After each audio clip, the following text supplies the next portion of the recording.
We have Igbo language. Our topic says hyphen in Igbo, akara uhie. Ihe na-akpọ hyphen n'Igbo bụ akara uhie.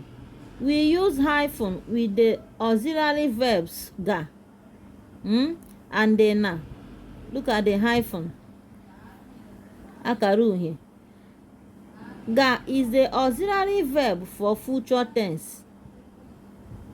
Example, Eze ga-aga ọrụ. Eze will go to work.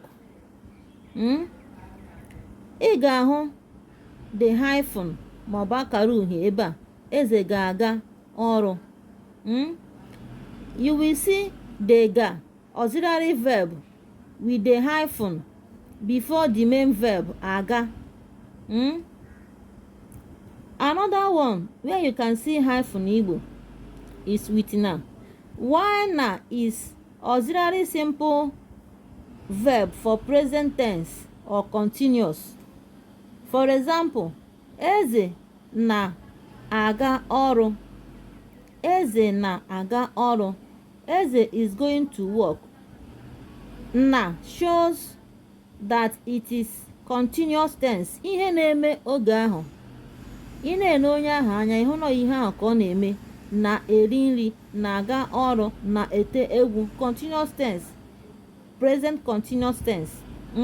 You will see the hyphen na being the auxiliary verb. You will see it before the main verb aga. You will see the hyphen akara uhie.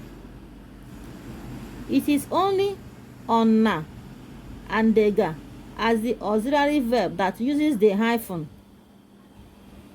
Hyphen is not used to form compound words in Igbo language. Hyphen is not used to form compound words in Igbo language. For example, you have heaven. Heaven in Igbo, it is elu and the igwe. Elu and the igwe.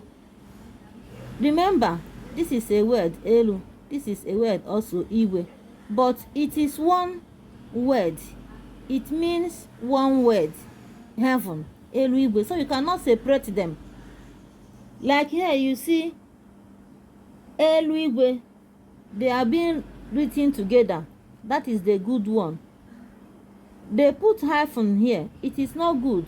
Elu, igwe is not good because it is one word. It is one word. You have to write them together. This is the correct one. This one is not good. There's no hyphen here between them. Thunder. Thunder. Egbe igwe. You have to write it together. Egbe igwe, not egbe igwe. Brethren. Umunna. Umunna. It's not good to separate umu, children, from nna, father. You have to put them together to show one word. You cannot use hyphen to separate them.